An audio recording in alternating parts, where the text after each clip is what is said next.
Hello, everyone. Welcome to this episode of Sunday Messages. Today is a PTA episode. I have an advice column that I'm going to be answering today. And before we dive into this, I want to remind all of you that Clean the Mastermind, our first call, is going to be on Thursday. So if you've been on the fence about applying, if you've been wanting to apply, the doors are officially closing. So you can apply through Wednesday. So if you want in, get in. If you want to apply, do it now. This is the time because I'm going to be closing the doors. And then this particular mastermind, I don't know if I'm going to do it again or if I'm going to want to put out something else. I have no clue. So if you want this one, this is the last and final call for you to get in. And of course, the link will be in the description box or the show notes, depending on where you're listening to this. Okay, so let's go ahead and dive into the prayer portion of this. As always, I say prayers in I'm in agreement for format. And if you're new here, being in agreement for something is holding an energetic yes for something to unfold. So that's why I hold them this way. And you can also be in agreement if you feel called to as well. So this one's for Elaine. And it looks like there's just a lot going on with your family, with your children, your grandchildren, and the foundation is something that you're really wanting to rebuild here. So this is the piece that I'm getting is most critical for you, is for you to continually hold the energy of unconditional love without focusing on the current state of affairs. So, of course, that is not an easy skill to develop, but I'm getting that that's really important for this situation so that you don't perpetually hold yourself in the energy of things aren't how I want them to be. And then that just keeps snowballing again and again and again and again. So if you can hold unconditional love, let the situation breathe, let things click into place, then it absolutely will. But the more that you focus on the situation in a way where you're saying things aren't how I want them to be, that's the piece that you want to drop. So that's why leaning back into unconditional love can actually solve a lot because it's not dependent on I'm doing this to get that, or I'm doing this because it's not how I want it to be. It's unconditional. So that is what I'm in full agreement for you to tap into. I'm in full agreement for this to be easy. I'm in full agreement for you to feel whole and complete within yourself and just hold the desire and the love completely unconditionally and let God do the rest. Okay, now this is the advice column. We're going to be shifting gears. Okay, so this advice column is anonymous and it's also quite long. So I'm not going to read the entire message, but I am going to give the gist, the bullet points of what is being asked here and what this person is asking for advice-wise. So the question is, what the hell is going on? Why isn't anything coming to fruition? What are my potential blind spots? And the interesting thing about this, when I'm reading through this submission, I'm like, oh, these aren't blind spots at all. These are like in your face kind of storytelling that is actually bringing things to life. So basically what has happened is the person who submitted this quit their job a year ago, had enough savings to figure some things out, and a job hasn't come up. And so now what was really clear in the submission is that it started generating a lot of momentum about nothing is working. And because there was an element of burnout that was in the mix, like recovering from burnout, you know, that can add some additional complications, not having the type of energy that you would normally have to get things done and make things happen.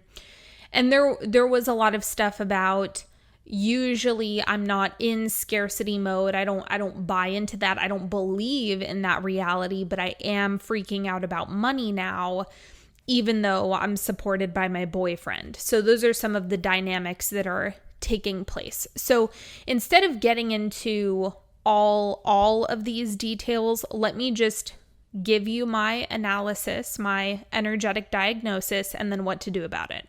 The first thing, which I can't confirm because the details weren't given in this submission, but what I think probably happened is you were needing rest. Your body was asking you for rest, but you probably told yourself, I need to figure out this job thing, so I'm going to try to override the need for rest.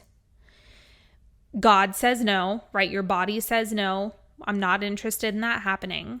So you were being met with a no externally from these jobs. When that happened, you started buying into this isn't working, this isn't happening after the first few rejections. So when you start measuring and reacting to things in 3D, you start slipping and sliding all over the place and you lose your grip on your own creations. And after enough time of looking and measuring in 3D, so you're only looking at present time reality as a way to determine how you're going to feel, that ends up bleeding into all of the other interviews that you go into, all of the other jobs that you apply for, because then what happens to people, generally speaking, is they start guarding themselves. So they start walking into experiences with a posture of this isn't going to work, or this defensiveness where maybe in your mind you can tell yourself, oh, if it's meant to be, it's meant to be. But your posture, your emotional body is guarding against, well, it's probably not going to happen, so I may as well not get my hopes up. And that comes when you're like in creation fatigue. Is even though you logically understand what needs to happen on an energetic level, your emotional body isn't matching it, and so then you're getting mixed results. Okay, here's the next piece that I do want to read. So it says, I am freaking out about money though, especially when all of these part-time job opportunities don't end up working out, and I'm literally out of money. My boyfriend is happy to support me and help me while I figure out my job stuff, but I feel bad and shameful about it even though I am paying him back. I know I'm not relaxed even though I try. My emotions about my situation change daily. One day I feel optimistic and confident. Other days I'm fearful, worried, and restless. Okay, so this is actually the piece that you have to correct. So the first thing that you want to cut out of your vocabulary is I'm literally out of money. So it's like, okay, you acknowledging that only takes about 1 second, and then you never want to say it ever again. So this is what trips people up, is saying, Sydney, I must continually acknowledge reality. Well, that's going to shift you out of creation mode. So after you initially acknowledge it, you have to move on from it. You have to energetically and emotionally move on from that moment where you identified that that is something that you had in your experience in order to move through it faster. So I promise you, it is not bypassing to know where you are, but not constantly say it to yourself again and again and again and again and again. That's the issue that people have. It's not saying this is the position that I'm in and I'm conscious of what is happening in my experience right now and the damage control that I need to do right now.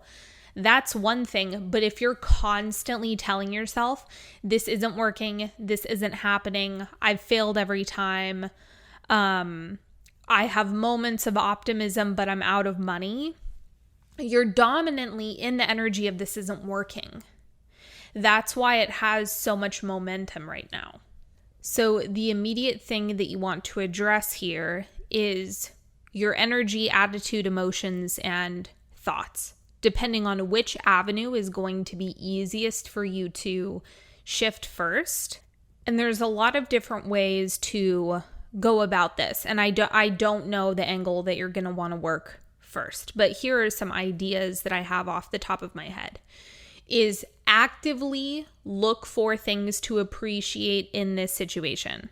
So the first place that I go, and I've worked with so many different people who have been in similar situations where they're being supported by someone else, And I'm like, if you can simply flip the shame into, isn't this incredible? Isn't this amazing? I'm so appreciative. I'm so grateful. Truly, truly tapping into that appreciation and love and adoration of that person, that will end up shifting your personal frequency. The second place that I would go for you is, when is the last time you allowed yourself to have fun and started feeling into the excitement, the thrill, the fun of where you're at? I know this seems very taboo for people when they're in difficult situations, particularly financial situations, because if you're in a survival relationship with money rather than a magical relationship with money, it feels like you're going to die sometimes. And the interesting thing in my experience is when I can make it more of a game, when I can look at it as, I'm excited to see how God is going to deliver this to me. I'm excited to see how this unfolds, because it has to unfold in a magical way. There's just no other way for this to unfold. Then it can start opening some energy up within my body where I'm not feeling like I'm gonna die. It's been a long time since I've felt that survival scarcity and that sense of, I have to get this, or that sensation of need, which is where you're at right now. But if you can shift into, make it a game, make it more fun, put a magical spin on it so it doesn't feel so dire, that will help a lot. The other thing that I want to just point out is you being full of energy and continuing to do things that make you feel good, even in the current situation. So think going to a park, sitting on a beach, doing some type of hobby, going to a movie. I mean, whatever the case, whatever you consider to be fun and elevating, don't stop doing those things. Don't stop doing those things. And if you do engage in those activities, but you're doing them with shame and guilt, then there's no point. Because that shame picture that you have floating around with the money and job stuff is something that has a tendency to bleed into other areas of your life and other aspects of your life. And so just consider, if you can be in the position that you're in, but give yourself full permission to have fun, and at the same time, allow yourself to experience pleasure. Because one of the interesting things is, when people are in financial hardships, pleasure is usually the first thing to go, and it's the first thing that people abandon, and that's the last thing that you want to do. Because pleasure, play, and fun make you an energetic match for good things occurring in your life. And when you throw everything out because of financial hardship, that just makes the situation 10 times harder than it needs to be. And it's usually driven by guilt or shame or fear or something like that. It's, oh, well, I have this going on, so then I can't allow myself to go there. And it just makes it more difficult than it needs to be.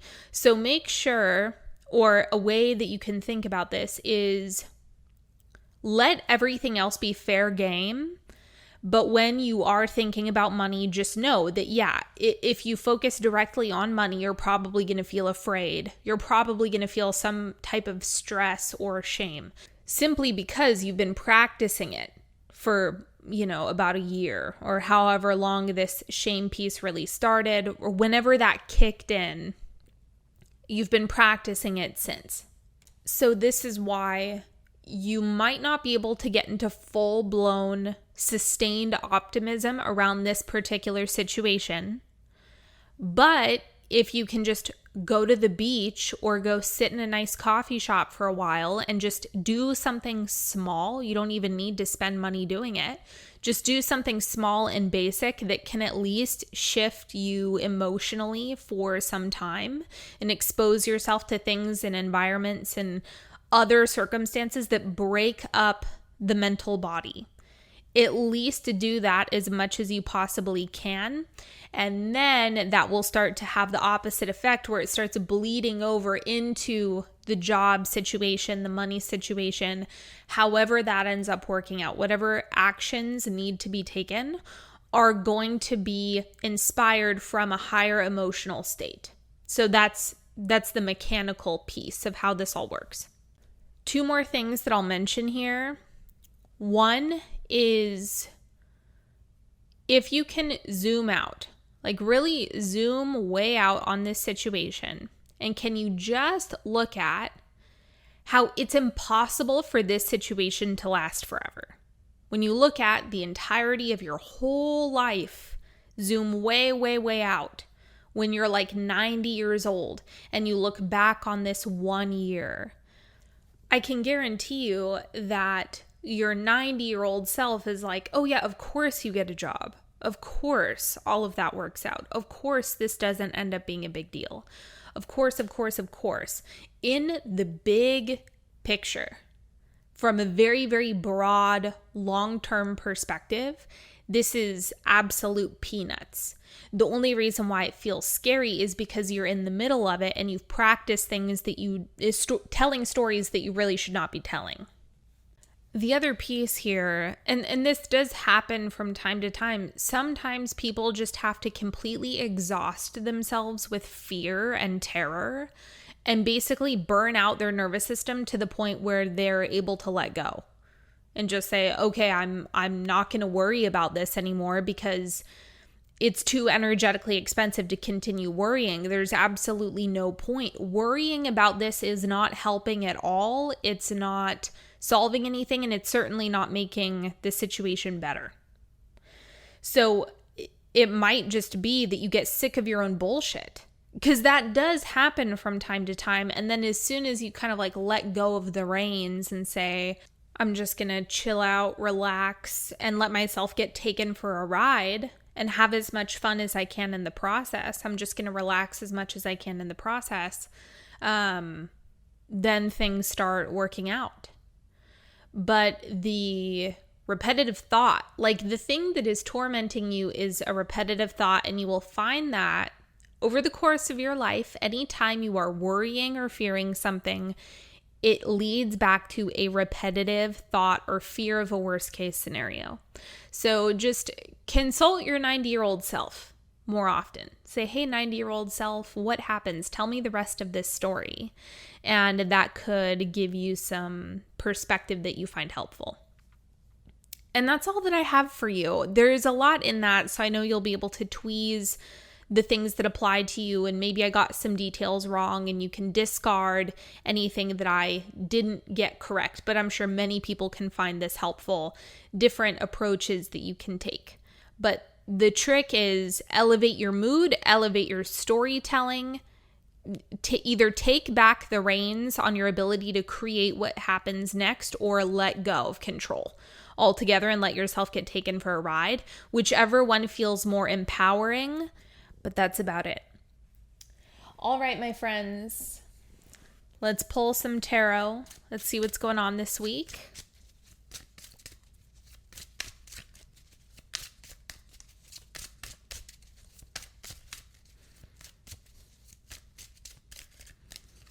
Okay, first we have 7 of Pentacles. It looks like there's a lot of different things going on this week in the sense that your energy looks more dispersed than usual. So you might find that you either have like many different areas of your life are activated this week or a little bit more busy than usual. There seems to be a lot of movement, a lot of different inspirations. And then for some of you, this is going to be applying as having way too many ideas, but not actually being able to execute on one of them. You might just want to sit with the inspiration, but not take action because you're overflowing with inspiration and there's only so much of you to go around.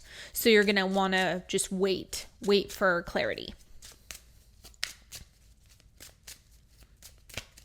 Okay, next we have the Hanged Man. That's that waiting. Like, give yourself time and space to have a shift in your perspective, and that could be really helpful. For others of you, it could also be finding wisdom in the plateau. If you feel that you're at a plateau or a standstill, or there are some things that you actually don't want to move on, the Hanged Man is all about inaction. It's I'm not doing anything, I'm not touching anything, and see if there's wisdom in that for you.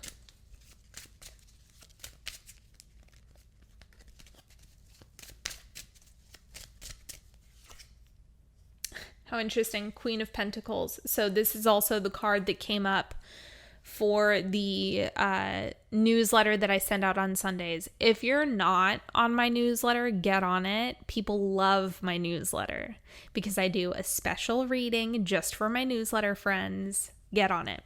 Okay, so the Queen of Pentacles is the word mastery is coming up, like really having full ownership of what you have going on in your life, what you have going on in your world, just really owning it all and relaxing into it all. It's interesting. This week is actually looking pretty relaxed. Like these cards are not really about movement so much as they are holding a desire, holding the pose for what you want, and allowing things to organize around you. So this is in terms of finding wisdom in the pause, finding wisdom in the inaction or in the plateau. It's how much can you energetically hold without necessarily feeling like I need to do something about it right now. How can you back it with so much energy, back your desire with so much energy that every action that you take is full potency. It does have your full power and your full energy behind it, and that's going to make a bigger difference for you in whatever actions you do end up taking this week. Okay, so the final message coming through is allowing things to illuminate themselves to you. So the Queen of Pentacles, really consider this energy this week. The Queen of Pentacles knows that everything is getting done, that everything coming to fruition is absolutely inevitable, and she doesn't constantly need to be taking action in order for things to happen. This is what I mean by it's holding a particular posture. That's what matters more, right? You can imagine the posture of certainty versus the posture of insecurity, doubt, and fear. They're two different energetic statures that you have going on. And so you can flip in between them, but you're going to get mixed results. Whereas the Queen posture is very clear. And she's also not needing to rush to get things done. She's not frantic. She's not freaking out. She's not trying to hurry up and make something happen. She understands the inevitability of it happening and disperses her energy accordingly to what she's activated by. So if you're being presented with a bunch of different options, if you have a lot of different things going on, allow the things and the stuff to illuminate themselves to you and be made more clear however that ends up happening for you. Because it feels and looks a little bit differently for each of us. And so it might just be there's a lot brewing, but nothing has sprouted, or there's a lot going on, but you're just waiting for that pop of illumination to actually move on something in a potent and powerful way. The piece this week that you want to carry with you is don't just take action for the sake of doing busy work and taking action. Don't take action for the sake of taking action. That's going to work against you and that's going to drain you. Focus on highly concentrated, powerful moves and actions. The more that you do that, the more they're going to pack a punch. So this is energetic alignment. You want to come first, and you want to make sure that the things and the stuff that you do move on are truly illuminated to you. All right, my friends, that is all that I have for you this week. Thank you so much for joining me. I appreciate you all, and I will talk to you later. Have a good one, everybody. Bye-bye.